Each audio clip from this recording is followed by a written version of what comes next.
What's going, everyone? Welcome to Changing Lives, hosted by me, Deonte Burden.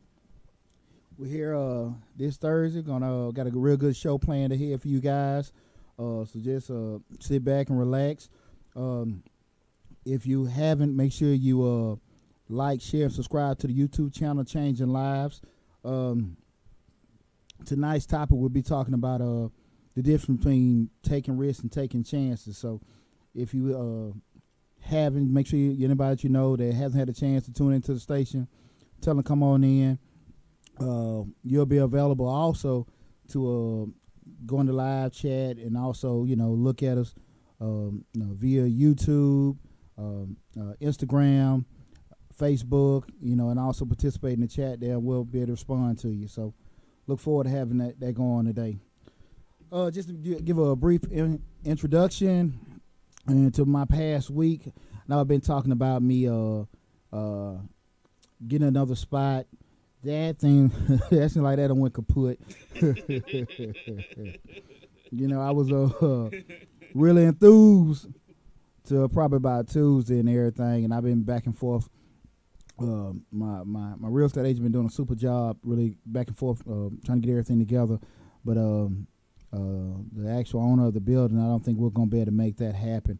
I'm one of those type of people that kind of stick with my word, and I get something. It's not what we originally agreed on. I get real funny by that, and that's probably, if people follow me on YouTube, I made the video yesterday about following your gut, and a lot of that was pertaining to that. Whereas you have things that you really want to do, and I really wanted that spot. It was kind of ideal for a lot of things that I wanted to do, but my intuition and my gut was telling me, "Nah, leave it alone, Poochie." And I'm in the position I am right now in life because I follow my intuition. And typically, when we go against that, that's when we enforce stuff. That's when we have bad stuff happen to us in life. So I follow my gut and follow my intuition, and hopefully, to regret it, and everything. I ain't been one to trip on money I ain't never got in my pocket, so I'll be okay. Also, let everybody know, I'm a tax accountant by profession. Tax season is coming up. My company, Majestic Business Services, we will be taking appointments starting next week, for booking. And we'll be starting pre-filing as of January 2nd. The IRS, I think, is letting transmissions go to, I think, the 27th or 28th next month. I'll make sure I'll let everybody know at least by next week when, but it'll be no sooner than that, the 27th, 28th. But we'll, as of January 2nd, be taking applications in, especially for the fast tax. We do pre-funds and things like that. Need your basic information, being like your ID, your W-2, copy of your Social Security cards. That basic information is always needed. But we'll be able to do pre-funds as of January 2nd next year. I also want to let everybody know, starting in the spring, we'll be able to roll out our webinars and our education series, as far as starting your business up, some of the basic credit 101, business 101, finance 101, confidence and strategizing 101. Those classes will be coming out in the spring.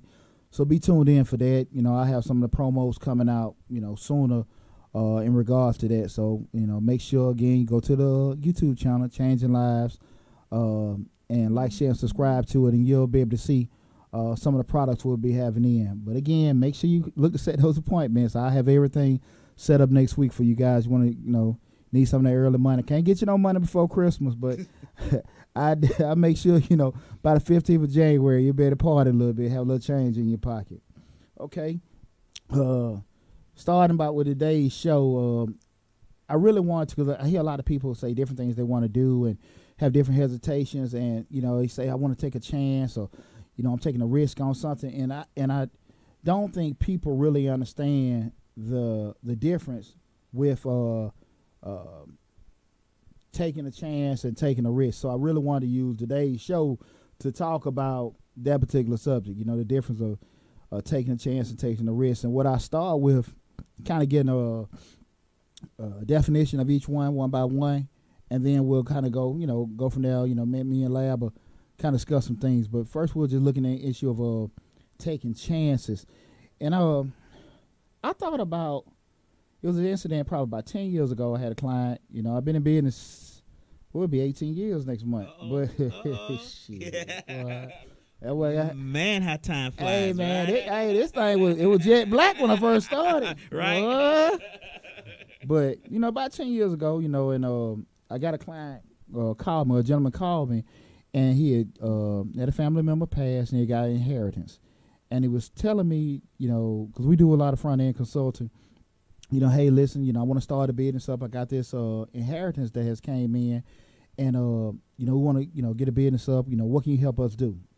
And pretty much, with my company, I'm accountant by profession, but my business, we're a one-stop shop for small businesses. We do the consulting, the tax prep, payroll, the business formations, all the strategizing, all the fun stuff for your business and stuff to ensure you're able to operate effectively and efficiently.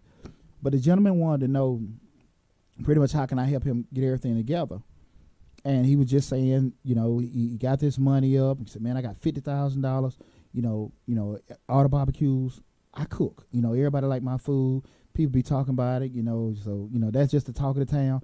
So my wife done talked to him, and now I want to, open my own little restaurant and stuff like that. And I said, okay, cool. So I said, let's, go down and get the blueprint together and everything. Like, sit down and look at the pros and cons, do an analysis of what's going on and everything. Just to get some background information. When I say that whole damn conversation went south, it went deep down south. Shit. His whole attitude changed because now we started talking. The conversation went away from getting his business set up to like homework, which is when you looking in terms of starting a business, you have to do a lot of background digging, homework, and stuff like that to get information about everything up front. And this guy, he just went like, no, I don't want to do that shit. I got this money. I'm ready to move. Look, just look. He kept asking me, do you want to get paid? I said, yeah, I want to get paid. Now I am going to get paid, but we're going to do it right. Mm-hmm. But he just was like, no, I'm ready to, I don't need to know that. The chicken is good. The people going to eat the chicken. And, they're going to come because you don't know. You probably need to talk to my wife. That's what he kept saying. Talk to my wife. People go crazy for it. They're going to come. We open it up, so I ain't worried about that. Again, this is a classic example of taking a chance. Not knowing what the hell going on, not having any idea to open a business. I mean, just, Let me ask you. Do you think that most of us, we see a business, we see our I don't want to say imagination, but our fantasies about a business, and that our ambition takes over, and we don't necessarily add up the risk or the whatever you're talking about. I'm sorry, what you're talking about now. We don't take those into consideration when we start a business. We just got the money, we got an idea, and we think it's the best idea ever, and we don't sit around and think about the pros and cons of the idea. That our ambition takes over, and all we just see is money and future and businesses. We don't see anything else in between. We see the beginning and the end. We started, we working it, and we successful. And we all live happily ever after. We all live happily ever after. We don't see the stuff in between. Absolutely. Here's the deal. A lot of times, I can. You gotta think about, especially living in the city of Atlanta. You got Atlanta Housewives, the richest, this and that, Atlanta and everything. Everybody and mama starting a business up, and people have no clue about the whole process of starting a business. So people, have a big false perception of what actually a business is, right. And not understanding that when you're in business, this is just real talk. You gonna work 20 hours a day just so you don't have to work 40 hours a week. Mm-hmm. And as backwards as that sound, that's really the whole essence of being in business. That you gonna have to work 20 hours a day so you don't have to work 40 hours a week. And if you're not mentally prepared for that kind of grind, you really probably not gonna get you a job. And I always tell people there's nothing wrong with that, because the thing of it is that you want to be, in my view, the end game is to be happy. Mm-hmm. So if you go to your job, you work there 30 years and you're happy, that's what you want. If you working 20 hours a day on your business and stuff like that and you're happy, that's what you want. So it's not a right or wrong, but you got to make sure that you're mentally prepared for that. So like to your question you asked me, the people have like this false idea of business. Exactly. Yeah. They want to, be the Suge Knight or see, Puffy, oh Lord, and everything, and think that's just it and everything. They didn't see Puffy dance on the video before he became, 800 million in, right? No, and they probably don't see Puffy stressing out behind closed doors. How I'm gonna pay this, how I'm gonna pay that, and everything like that. And that's a humongous part about it. When you those sleepless nights, those stressful days, and those moments when you got to rob Peter to pay Paul and just got to figure it out. Entrepreneurs kind of thrive in that. You about crazy as hell. We really kind of cool with doing that. And if you're not really mentally built for that, it's probably not best for you. The fun part about it is figuring out how to solve the problem. Absolutely. Because if you figure out how to solve it, then you won't ever have that problem again because you already know what to do to fix it before it even starts. I'm going to give you a good example. Mm-hmm. I work for a guy. He owns shopping centers all over the place. Uh-huh. And this is like 2008. I worked for him like almost 10 years. Uh-huh. And when the housing crisis happened, it hit shopping centers too. When the housing crisis happened, he had notes that were due. Bank of America was calling his notes for $800 million. I mean, we ain't talking about little money. We talking about he owed $800 million. Yeah, I'm gonna have it cost $800 million. They wanted to hit because what he was doing was he would buy one shopping center, get it built, then take out a loan on that shopping center to build the next shopping center, and it worked fine for a long time. But what happened was when that housing market happened, all the banks that he owed money to wanted their money. They was calling in those notes. Mm-hmm. So, it came to a total of about $825 million that he didn't have. Now, don't get me wrong. He tried to figure out how to get it, and he was an entrepreneur. He started with fitness centers and stuff like that. But what happened was when it came time to pay the notes, he just couldn't figure out how to do it. Mm-hmm. And everybody saw the business, how he was living. He had this big house he was living, but they ain't see him being sleepless at night because he tried to figure out how to pay this $825 million that he owed, or else his business is going to crash. Exactly. Eventually, he had to close, but it's just the point of there's a lot of things in between business that we don't see, that all we see is the success. We don't see the getting up at night. Like me, like with this. I work another job. I work a full-time job in the day. I do this at night. But I love doing it, so I'm going to continue to do what I do, but it's still a grind. Mm-hmm. Because after you guys leave, I got to edit videos. I got to do this. Before you know it, it's 1, 2 o'clock in the morning, but I got to go to sleep and get up again at 6, So people don't understand that business is business, but business won't be successful unless you put in the time to make it successful. And it may take you 27 hours out the day to make it successsuccessful. You get what I'm saying? So I think people need to understand that the middle part of it, the beginning is great.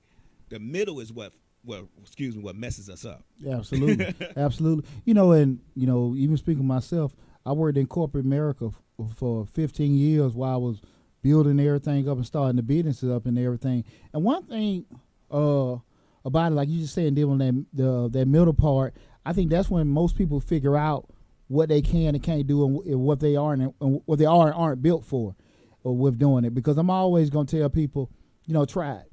If you try it and if it worked, great. If it don't work, at least you tried. But give it an honest effort in trying to do it. And I think that's what most people probably kind of get off, just in terms of that initially trying and be realistic that, I'm finna go into a process and I'm finna go through this process commit to it for a year or maybe longer than a year, and that's really what I want to do.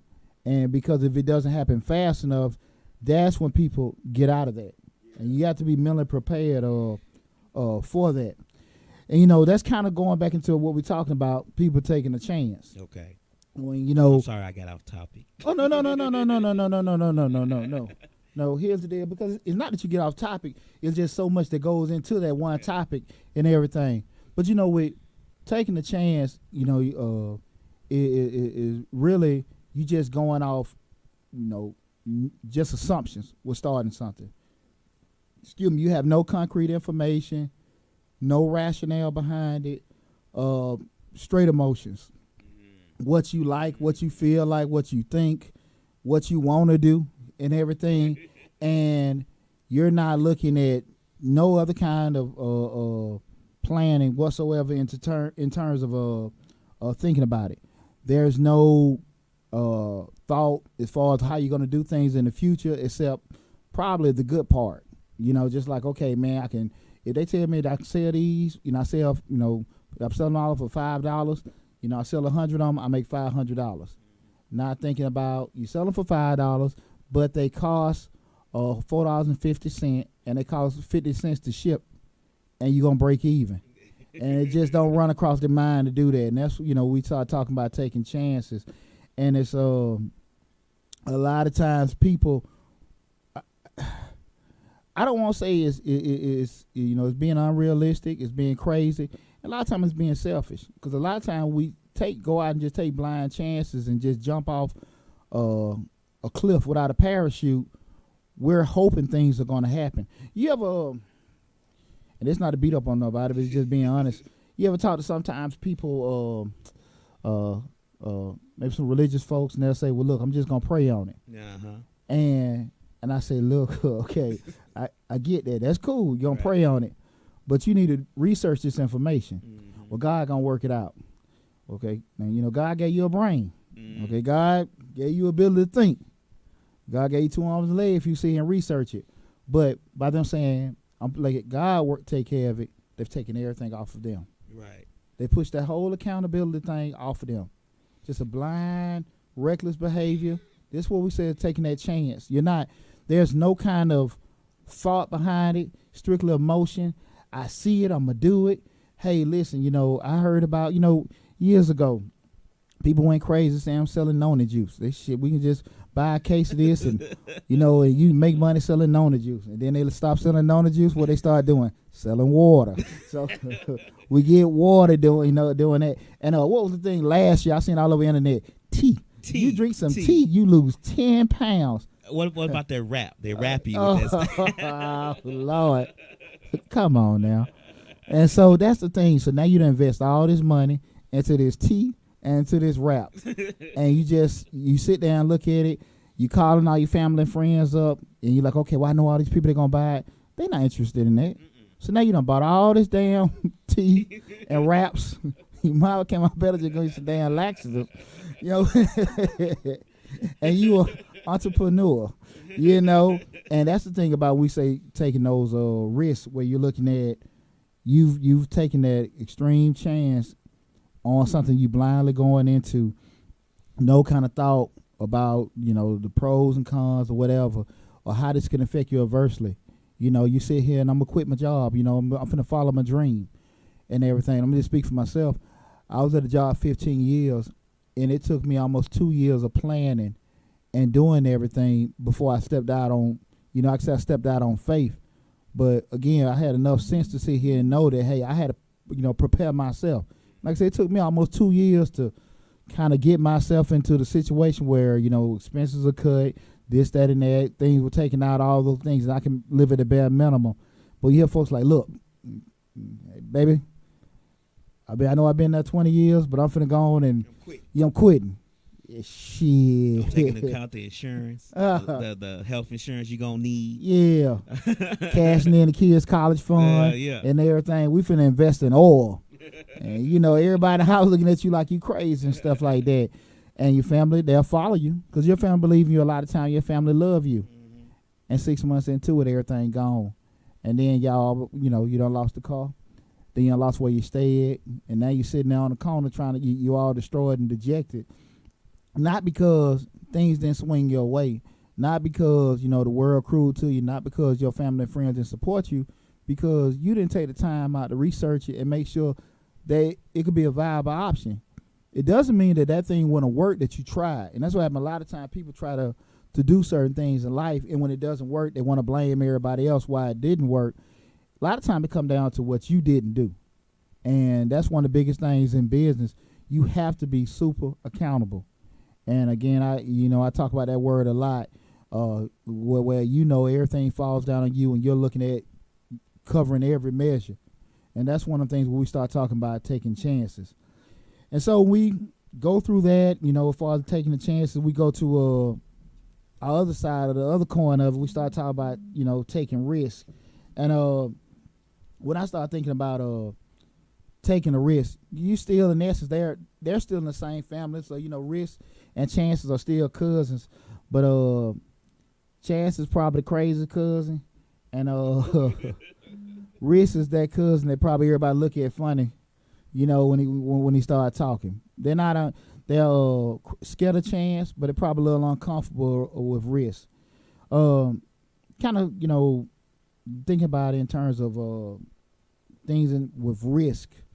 You ever notice sometimes, like, you just see a company like a Coca-Cola, and they want to have a rollout with new flavors and stuff like that, and they may go out to different concerts or do different different things, putting it out. Yeah, taste testing, the focus groups, and pushing it out there. They may just ask different people and push certain things, and they say, look, we're going to commit $500,000 on a nationwide project to kind of see how this pineapple flavor Coke is going to taste.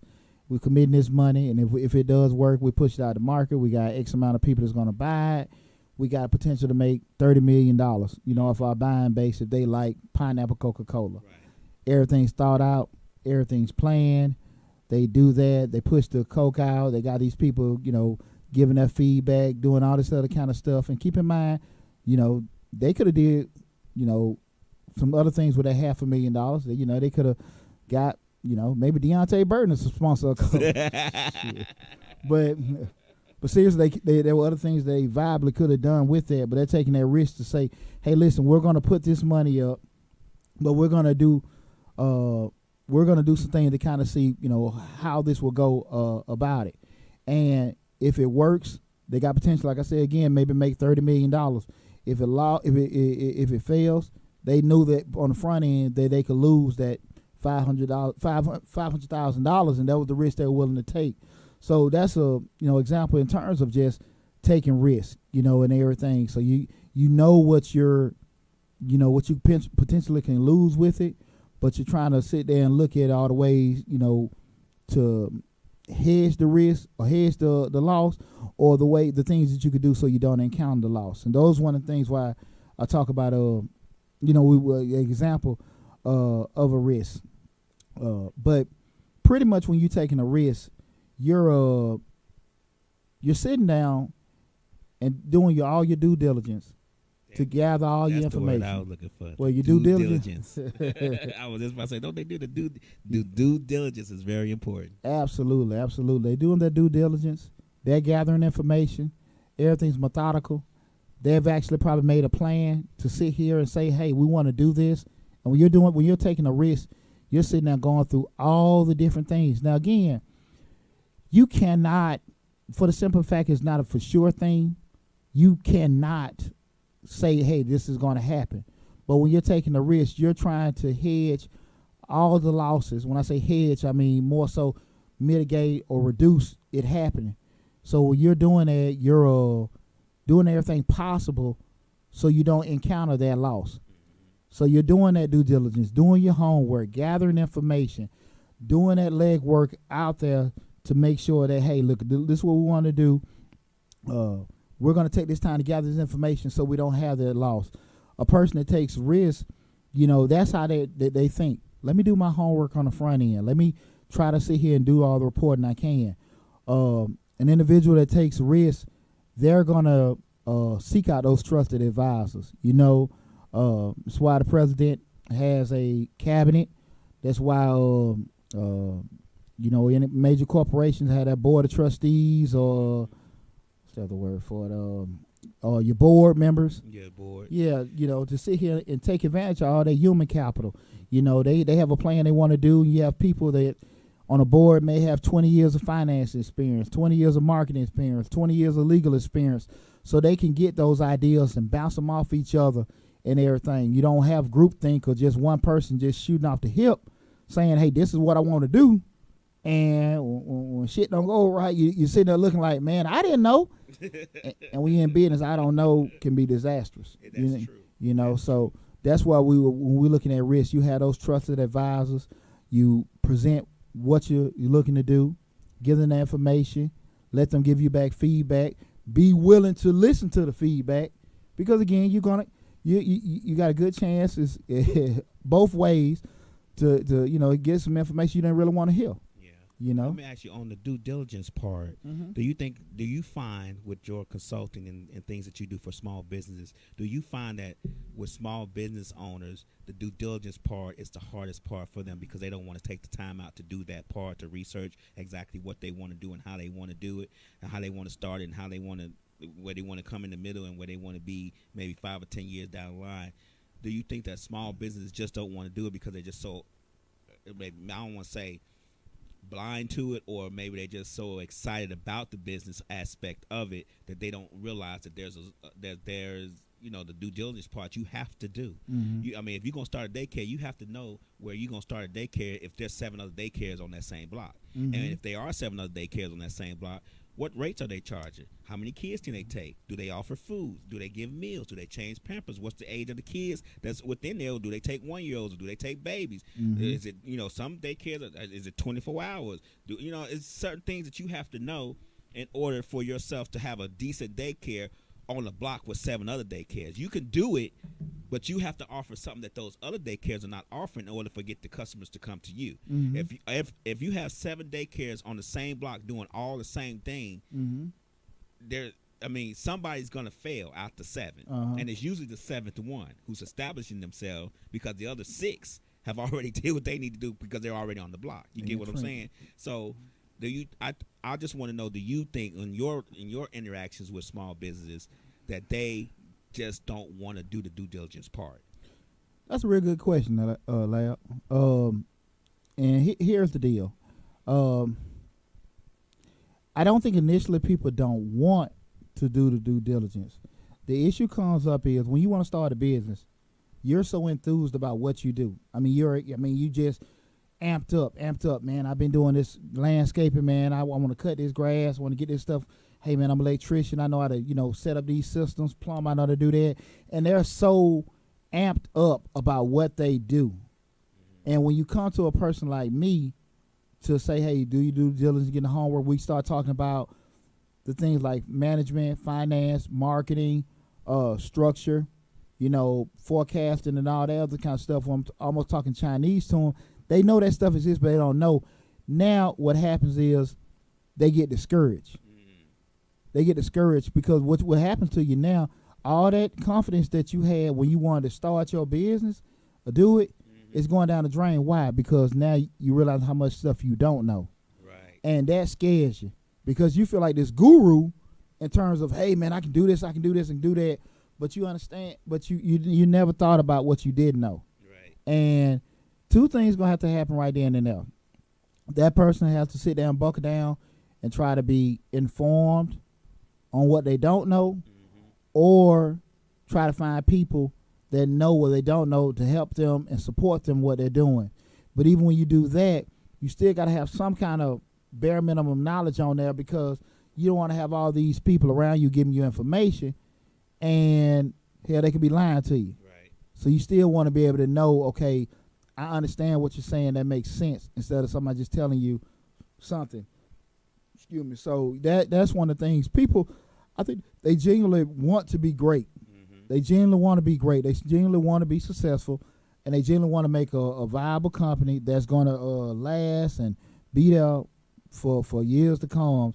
But they really aren't realistic about what they need to do and what they're not bringing to the table, right, and everything. So that's a good question because again, a lot of folks, they don't really think about that until they till at a major point. And when I say a major point, now you're at that you're about to get that loan, you're about to sign that contract, about to sign that lease, and now you got all the fear mounted because now you don't hit to the door because your enthusiasm puts you to the door.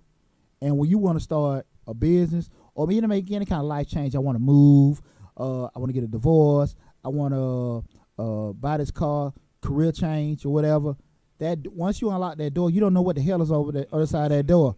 You hope it's happiness and all this good stuff and everything, but shit, that ain't how life works. And the better you can prepare yourself for all those counter punches and everything, you'll be better alone because it still may not work. I tell a lot of kids when I coach football, and they'll sit there, say you do your basic blocking drill, and they'll run up to the guy to block him and engage into him, and son, you gotta understand, they're not gonna let you block them. Exactly. Yeah, they're not. Like they ain't gonna just stand there. So you go into and knock the hell out of them and make contact. Okay, he finna turn around and knock the hell out of you. Right. And that's the thing about it. Can you handle that counter punch? You ever heard what the saying Mike Tyson had? Everybody got a plan until they get punched. Till they get hit. And you hear all the times all the people like, yeah, well, Tyson's like this, and I can do this, and I can do that. Well, I remember Frank Bruno, the British guy. He was just going in. He hasn't been did this. I'm gonna get him tired. This, that, and that. And you seen that first hook he did to his side. And Tyson like 5'10", 5'9", and Bruno like 6'5". Yeah. And when he hit them ribs, you just tell he buckled. Every damn thing that man had planned going into that ring. He went from boxer to survivor.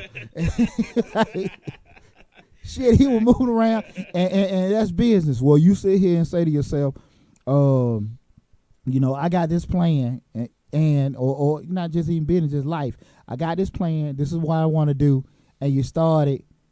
Something happened, and everything get derailed. Yeah. And everything it just happens, and all the time. And I talk to people about that all the time. You got to be prepared for the something happen. Mm-hmm. Can't tell you what the something happen. Now there's some things that commonly do happen. And everything, and we can try to be prepared for it, but you can't be prepared for everything. That's true. Just people have to make sure that they're in a position where they can sit here and just kind of think things out.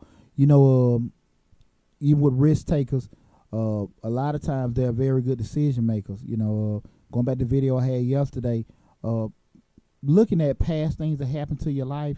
Because we always want the best to happen for us, and the best for people that we know and love. And when we have those moments where, look, I got this information, a good decision maker will gather that information, and if they're still not for sure, they'll go off their intuition to say, okay, look, my gut, typically what happened in my life, this ain't gonna work for me. I ain't feeling right about that. And you want something to happen. I'm telling you, I want this car, I want that car. I've seen people at and I'm not talking bad about anybody, but it's just my personal feeling. I've been at dealerships, and you see people sometimes praying they go get the car, the man come back out and give you a favorable thing so you approve. I kind of look at the other side of it. Shit, it might be best you don't get it, because when he come back approve you, he's gonna give you a shitty deal. Believe you me, because if you go and had a good deal, he just went off of there from the get go. He want to just make the deal happen. So this thing that you're praying for, you hoping happen, hell, you might be getting something that getting it. Well, I might can get overtime. I think they are hiring part-time down the street. I know Walmart gonna be doing this, that, and that. You don't want that shit in your life. No. So and your gut telling you, look, you don't need that, and everything. So you may can't get that car. You may have to downsize. You may have to be uncomfortable for a year or two with the thing you can't afford. Get it, rebuild yourself. 2 years, go back to the lab and get you what you want. Yeah, I mean, I had to do that. I'm not shy about it. I drive a Versa. The smallest car. But after divorce, everything like that, what I went through as far as divorce and stuff, my credit was bad. So I had to start where I could. It was a new car, 0 miles on it, and it was a small Versa. Of course, I want something else, bigger, but I know for a fact that I can't afford something else bigger right now. I'm doing this business. I'm working. I got other bills, So you have to weigh the risk. You have to say to yourself, okay, I want a better car. I want to be styling, profiling too. But on the opposite side, if I get the other car, will I be able to keep it? If I'm paying $600 a month, you know what I'm saying? Or I can keep this little car when I'm paying $200 a month. You get what I'm saying? So absolutely, you have to weigh those risks. And I'm trying to start this business. If this business take off, I may be able to afford the $600 car straight cash. So you have to think of those things as you go through things, because everybody wants something better for themselves, but a lot of times that better is not necessarily what you need right at that particular point. And I wanted to go back to something else as far as small business is concerned. I think people don't also, and you can address this when I'm done. I don't think people also weigh the emotional toll it takes on you when you start a business, especially if you start a business, if you have a family and all those things, the emotional toll it takes on you. This business not taking off. It's not doing what I'm thinking it's supposed to doing. Man, did I make a mistake? You know, I got to pay the mortgage and the rent at my spot. You know, it's just, and the business not doing well this month. So I think people also need to weigh those. Do you? I mean, I know you probably do because you pretty straightforward about everything. Do you talk to them about the emotional toll it might take on them too? Not giving them psychological help, but just, hey, you need to weigh all this stuff out. Absolutely. To your first point, where you bring it up in terms of just knowing where you are in life, with that goes back to, you know, knowing what you're trying to do and where you're trying to be, and realistically, you know, can you do that?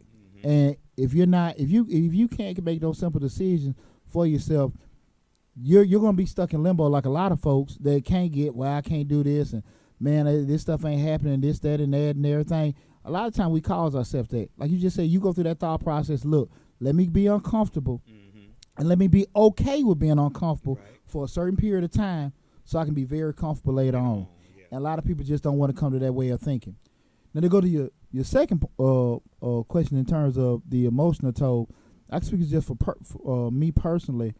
I know I was probably a ticking damn time bomb, maybe, I would say maybe 5 months prior to leaving my job and going in for myself because of the stress level of what I was going through. And I know I probably put my family and close friends, and people like, what the hell wrong with Poochie? And Poochie crazy as hell, man. You know, this, that, and I could see, and with doing it, and you're not consciously trying to be a certain way or be nasty with people, but it's just straining you out.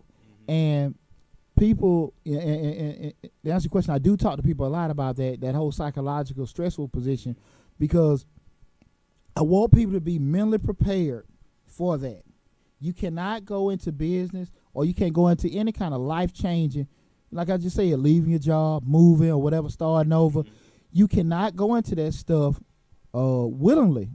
Well, you say you want to do that, because you can't change it if something just happened. Hey, you get sick, you get fired. Hell, you can't change that shit. You just gotta, you know, like I say, feel bad for a certain period of time. Can't make it too long. Regroup, shit, and just move on. You know, and I probably a little bit more quicker than that, me being former military. But in general, stuff you can't control, it just happens. But when you voluntarily want to make changes in your life, you need to first and foremost make sure you mentally prepared for that shit to happen. You need to be mentally prepared for that stuff to happen, because if you think that 1 + 1 is gonna equal 2, you crazy as hell. You gotta understand that you know, it can be, you know, 4 minus 2. It could be -6 + 8, all the way. So my point with that is you're gonna go through all kind of highs and lows before you get to that particular point, and it just doesn't happen like that. And you got to really kind of callous yourself. I don't want to say hard. You got to damn near callous yourself to be like, look, I'm finna go through some shit. Prepare your family and friends. Look, man, I'm finna go through some shit. Look, man, I might, you know, hey, I can't talk this, that, and that. You know, certain things you might have been normally able to do, I can't do that because I'm finna go through war for the next year and a half and stuff like that. And if you kind of mentally prepare yourself for that kind of stuff, even when you go through stuff, it don't really hit you as hard. Right. Because things not happen as fast as you want because you prepared yourself for that. If you just prepare yourself for the good times and for all the great things happen, that's typically when you have folks quit early, be dejected. Why ain't that shit didn't happen, this, that, and that, I tried it. You gave it an attempt, but you really didn't damn try. Right. And that's a big damn difference. You giving it an attempt. You know, it's kind of like you're looking at, you know, and everything, you know, looking at it. It's kind of like we're talking about, we're taking the risk. You know, you give it an attempt, but did you do everything in your power to say, man, I gave that shit an honest effort. It just didn't work. And I've done that before in my life where I've been in business, say I was in business, and the shit didn't work. And I look back and say, man, I got out of what I put into it. Right. You know, just being real. And I've been in business where I had about 12 years ago, I had that studio. I mean, we really tried. And when I say we didn't make any damn money, shit. But anybody knows my cheap ass, when I see the ship sinking, trust me, I'm not finna, this one captain. I ain't finna go down with a damn boat. Hell no, hell, I liquidate real quick. I wasn't finna go down with that boat, and everything. But I can honestly say we really tried. I'm not a music aficionado and everything. I learned quick, stay in my lane. But I really did give it an honest effort, in my capacity, right. And everything. So that's why I think a lot of times people just really don't give a honest effort with doing that. So that's probably one of the things, when we start looking in terms of those people that are taking chances and people that are taking risks, how much of an effort, with the risk you take and with that chance, with the risk, with the chance you take, are they even taking any kind of, taking any effort or whatever to kind of look at what they're doing, what they could lose, how that could affect them, personally, with your family, business, financially, whatever, without just going blindly into something. Yeah, I think a lot of times in business, when we start a business and we do things, we don't want it to fail, and we have this thing to where we don't want to be embarrassed that it failed. You get what I'm saying? We start a business, we tell our family, we tell our friends, this business just taking off, and then the business starts to fail, and us and our selfishness and ego, we don't want to just let like you say, you saw a ship sinking, you went on here and got up off that ship. Some people will go down with the ship because they don't want to be embarrassed about the fact that the ship is sinking and their business is failing, and people they're afraid what people gonna say. Well, his business failed. You know how, and I think a lot of times people have to take in the pros and cons and say to themselves, this may fail, this may not accomplish what I wanted to accomplish, but at some point I have to learn something from it and take from it what I can, and maybe the next business will do better. And I don't think people realize that, or people take that into account. Well, I mean, what do you think about that? I mean, just in general, when you deal a lot more business people than I do, and I think that ego kicks in a lot of times. They just gonna go down with that shit because they too embarrassed to say it's failed, that they failed. Well, see, what happens, like you said, people get so caught up in perception and what people look at you and what they think you are and where you at in life, and people say, well, look, Pooch, you doing good, Pooch got this, that, and that. And see, this is probably the difference probably with me, and I think with a person that like I said, just be devastated. Two things. When I have a mishap in life, and I think most people that know me will agree with this, when I have a mishap or a failure in life, I hurt just as much as the next person. The probably difference with Poochie and probably people that probably kind of wired similar like me, I have probably a 48-hour period. I'm gonna be fucked up. I'm just, hey man, leave me alone. Like I'm bonking in the walls and this, that, and that. But after that 48-hour period over, I'm back into it. It's over. It's over. Hey, let's go and get it fixed or whatever. 48 hours, that's the max. And people that aren't, you see people when a deal didn't go through or things didn't happen, I mean, they're devastated. Weeks, months, days. They never done recover. They still in the damn bed. That whole spirit is just shattered. And the second thing that I want to get at, and just to what you were asking me, is people have to realize that situation is just that situation. The business failed. Listen, everybody, the business failed, but you are not a failure. Exactly. And that's what people don't want to come to the realization. That didn't work. Okay, I tried it. It didn't work. It failed, but I'm not a failure. That's not a reflection on me. So when we say, like you said, about with the egos and stuff like that, you got to have enough confidence in yourself to know that, well, what you bring to the table, that's not an actual a definition of you. Okay. And that's why a lot of people get it twisted in terms of, hey man, I tried this, that, and that, and I'm man, it didn't work, and I lost everything, this, that, and that. It didn't work. You failed at it. You failed the test. Go take another damn test. Right. Go do another one. Some people don't even try. Hey, shit, man. Some people don't even try. They don't even try. The failing part sometimes is what you need in order to do better the next time. Because everybody's not going to have a successful business out the gate. There's some things you need to learn within business, and failing is what teaches you what you need to learn. Absolutely. And I don't think people realize that you have to fail sometimes in order to do better the next time. Yeah, we all fail. I started tons of businesses Uh-huh. and failed at all of them. Absolutely. Not me personally, but the businesses have failed over time. Uh-huh. But I'm gonna keep starting and keep doing them because, for one, I like to do it, and for two, I always learn something different from when I did the last one till I do the next one. Gotcha. And sometimes people got to take into consideration when it fails that maybe it was to teach them something, and they can take it to their next business. Don't give up on business, because if we all just gave up on business, there will be no businesses. You get what I'm saying? There will be no small business, and small business is what makes the world go round. You can look at all these conglomerates and all that stuff all you want to, but if there were no small business men and women within the neighborhoods and communities where they live, then there will be, there will be no success as far as I'm concerned.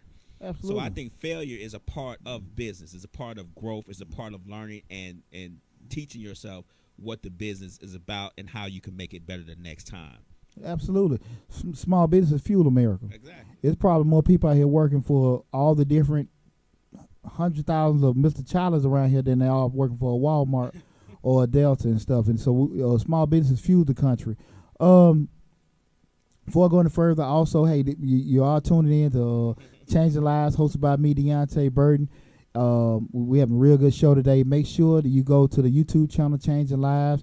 You can pull up Change the Lives or pull up me, Deonte Burden. Like, share, and subscribe to the channel. We got a lot of good information on there also.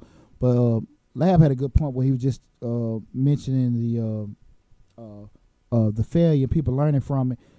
You got to look at failure as education. Now, again, we talk about going back to what we were saying before with risk. If you sit there and look at the risks you have and make sure that you're not putting yourself in a situation where you're about to lose the house, the car. Now, you actually taking a risk or hypothetically may a chance, but you're sitting there putting yourself in a situation where I'm going to make sure I'm very uncomfortable. I could lose this amount of money. If you got $100,000 to your name, let's say $20,000 to your name, it's not going to kill me to lose this $5,000. I'm going to be mad. I'm going to be hurt, but I can live with losing this $5,000. And if you can sit here and do that, you done your homework and stuff like that. If it didn't work, well, you can go back later and say, man, you know what? I maybe should have did this at this time of year. Take it from an educational standpoint and learn from it and grow. Don't be afraid about doing that. What I do, I hope everybody got a lot of, we're enlightened about what we talked about in terms of the difference of taking risks and taking chances. We had a good conversation. Feel free to leave comments, and also, you send me messages if you have questions about it later. When you go to the YouTube page, you'll see the link as far as my consulting firm, where we the D Burden Consulting, where we actually, if you're looking to start a business up, it's just a matter of hitting me up, booking an appointment, and I get you squared away. Easily can reach me, inbox me, or send me a message and stuff. Feel free to do that. Again, my company, Majestic Business Services, was one-stop shop for small businesses. Anything you want to do as far as your small business, from starting it up, your payroll, your accounting, your tax prep, we do it all for you. So feel free to look us up, if you have any further questions, especially from the consulting side. I have the link typically on the Facebook and also on the YouTube. But while I was winding down, one thing I want to give you guys is a quick financial tip. We're nearing year's end, and one thing about it, when I mentioned about I spent about a year and a half trying to get myself in a situation to leave my job. One thing I think hinders a lot of people is credit card debt. And what people need to realize is you can be stuck in credit card debt paying on a certain balance with the minimum for years. And you can be 2 or 3 years in paying the minimum and really ain't put a damn dent into it, depending on how high your rate is. So what I want to tell everyone is you can call at any time, and I give the advice at least twice a year. Call your credit card company and just, hey, look, can I get a new rate? I mean, my rate that you have, I know I might have credit issues 2 or 3 years ago when I got the card. I'm doing a little better. You got me at 20%. Can you bump it down to 8? They may turn around and give you 15. But I would make it a common practice, if you can, to call your credit card companies at least twice a year if you probably don't have a unfavorable rate, and see if you renegotiate that rate. Typically, you can do that at the end of the year or in the middle of the year to see what they could do. It may work, it may not work, but I will say this. What you got to lose? if you're already paying, of each payment, 7% of it going to damn interest. If you can change that 7% of it to 50%, or even maybe 30% of it going towards interest, it's a no-brainer. So kind of make that a common practice, and I think you'll see a whole lot, especially from a cash flow perspective, what you're paying now and being more effective as far as paying the principal or the total balance of that credit card balance down quicker if you can get rate reduced. And listen, it's just a phone call. Hey, listen, I've been looking over everything. Now, keep in mind, make sure your stuff is semi-okay. Now, if you just had a crash or something bad, you know they're not going to entertain that conversation. But if you're on that trek of trying to build everything, get everything corrected, just kind of make it a common practice twice a year. Let me call my creditors. Let me call my credit card place where you have those variable rates, like credit card places especially. Hey, can we negotiate my rate and everything? They can't do them. Say two things, yes or no. And you're not losing anything with a no. Got everything to gain with a yes.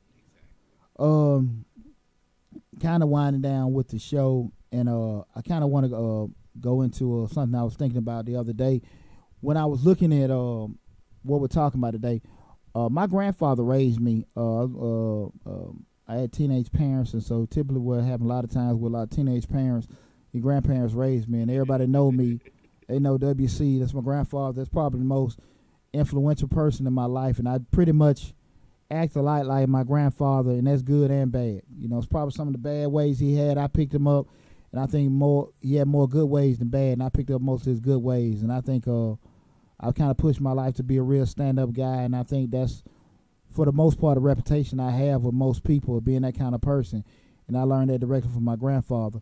But when he passed, I was still in the military, and what always sticks in my mind, I don't know why it just was important, because I've been to gazillion funerals. I don't say gazillion, but hell, one too many. But just been a lot of funerals, and a lot of times people get a eulogy, and they give it, and you remember when they start, you remember the end, because that's when everybody get all crunk and start, this, that, and that. But I remember my grandfather's eulogy from beginning to end. It stuck with me, and I believe probably because the guy, Reverend Blackman, they gave, he was a childhood friend of my grandfather's. He knew him, so he put a lot of thought into that eulogy, and the subject of that eulogy was the urgency of now. I remember like it was yesterday. It's almost 20 years ago. And that is what a lot of times I always want people to kind of focus on, the urgency of now. And what he was stressing, don't put off tomorrow what you can do today. Don't think that tomorrow will come and it's going to work out like that. The shit that you can do to help yourself today, take care of it. Don't assume that tomorrow and all this good stuff is going to happen in the future. Life don't work that way. We hope it do, but it just don't. And a lot of times we get so caught up into, even when we talk about stuff with business, as far as planning a year from now, 5, 10 years from now, having all this stuff together. I want to make sure I got my kids' college fund together. I'm going to work 20 years because I want to make sure I got a good retirement and everything like that. Don't lose the future and forget about the now, because you can sit here and I know you hear different people saying different things in terms of, you can't die with that money, this, that, and that. No, you can't. So, but with that said, you can't be damn foolish and assume that, hey, I'm just living how, spending how I live and all that. I can't take it with me. That's BS, because that's a whole nother show. We talk about legacy and building for your family and everything like that. Just being responsible, I feel like, is making sure your lineage is taken care of well after you're gone. I'm more so talking about losing yourself in terms of not even enjoying life because you're focused on other things and everything. So just that's one thing I really want to embark on everybody. Just have that urgency of now. Enjoy life. Appreciate yourself. Appreciate the things that that you get for free. We talked about that last show. Your family, your health, shit that can be taken, at any time. You can go get you another job. You can go get you another house. You can go get you another car. That replaceable shit is cool, but that stuff, keyword can be replaced. You can't replace your health. You can't replace your family. You can't replace you. When you start thinking about doing stuff that compromises the person that you are, you may want to kind of hedge away from that. So that's one thing I really want people to just remember this. Really remember the urgency of now. the series of the actions that you do, how they affects you now. When you get up in the morning, make sure you're doing things that's going to be impactful to you and also be impactful to other people. I think you'll appreciate life a whole lot more. Again, this is Deonte Burden, host of Changing Lives. Please go to the YouTube channel, like, share, and subscribe to it. Put the word out. I really appreciate all the support I've been getting so far. Like, share, and subscribe to the YouTube channel, Changing Lives. Again, like I said at the beginning of the show, we're going to have a great 2019. I'm going to be pushing more information out what we're going to be doing. We got the classes coming. We got the webinars coming. We got tax season coming. That's my money making time. So I need y'all to start booking them appointments. We'll have that calendar open up next week and everything. But definitely, please, again, Changing Lives hosted by me. Like, share, and subscribe to the channel. But lastly, please, remember the urgency of now. Enjoy life. Take care of each other. Love yourself. Love your family. And do good things out there to help yourself and other people. Take care.